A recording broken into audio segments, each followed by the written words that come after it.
కాకినాడ పోర్టులో సీజ్ చేసిన నౌకలో 1320 టన్నుల పీడీఎస్ బియ్యాన్ని గుర్తించాము అని కాకినాడ జిల్లా కలెక్టర్ షణ్మోహన్ తెలిపారు. మంగళవారం మీడియా సమావేశంలో మాట్లాడుతూ నౌకలోని 5 కంపార్ట్మెంట్లలో 5 శాఖలతో కూడిన బృందాలు తనిఖీలు చేసి 12 శాంపిల్స్ సేకరించడం జరిగిందన్నారు.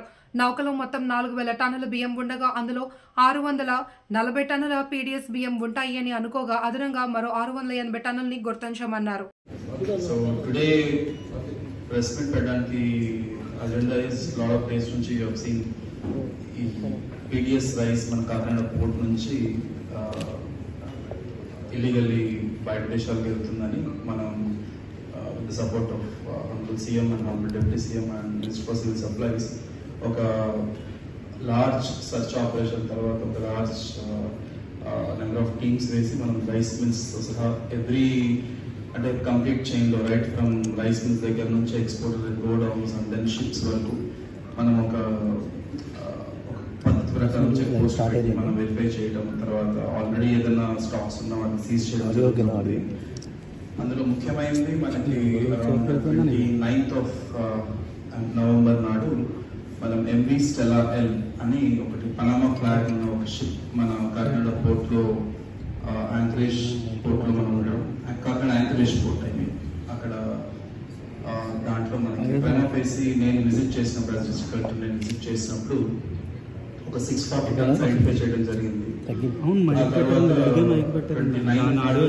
డిప్యూటీ చీఫ్ మినిస్టర్ గారు విజిట్ చేసి అక్కడ షిప్ ఎక్కువ రైస్ ఉందేమో ఒకసారి మళ్ళీ తర్వాత అంటే కంప్లీట్ విత్ ఆల్ టీమ్స్ మనం ఒక 5 కస్టమ్స్ ఆ స్పీకర్ ఆఫ్ చేసాను సార్. ఆడియో సరిగ్గా రావట్లేదు సార్, డిస్టర్బెన్స్ వస్తుంది, రావట్లేదు సార్. ఓకే సార్, ఇప్పుడు ఓకే సార్. సో 29th నాడు మనం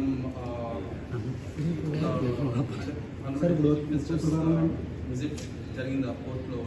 అండ్ ఆ తర్వాత MV Stella అనే షిప్ లో ఇంకా ఎంత స్టాక్ ఉంది. ఇంకా షిప్ లో మనం కంప్లీట్ గా నేను వెళ్ళినప్పుడు కూడా కంప్లీట్ ఒకేసారి అన్ని మనం చెక్ చేసే పరిస్థితి లేకపోయింది.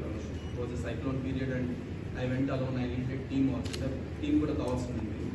సో ఆ తర్వాత మనం ఒక మల్టీడిసిప్లినరీ టీమ్ అంటే ఒక 5 డిపార్ట్మెంట్స్ కలిపి ఒక టీం వేసాం, including revenue, civil supplies, police, customs and ports. ఈ 5 డిపార్ట్మెంట్స్ కలిపి టీం వేసి ఆల్మోస్ట్ 12 గంటల పాటు ఆ షిప్ మొత్తం మనం సర్చ్ చేయడం.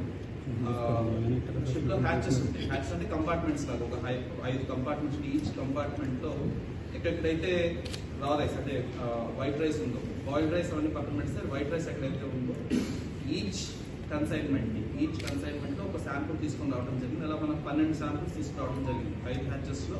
ఎక్కడెక్కడైతే మనకి వైట్ రైస్ మొత్తం almost 4000 tons off white rice ship మీద ఉంది. ఆ 4000 టన్స్ సంబంధించి 12 శాంపుల్స్ తీసుకురావడం జరిగింది.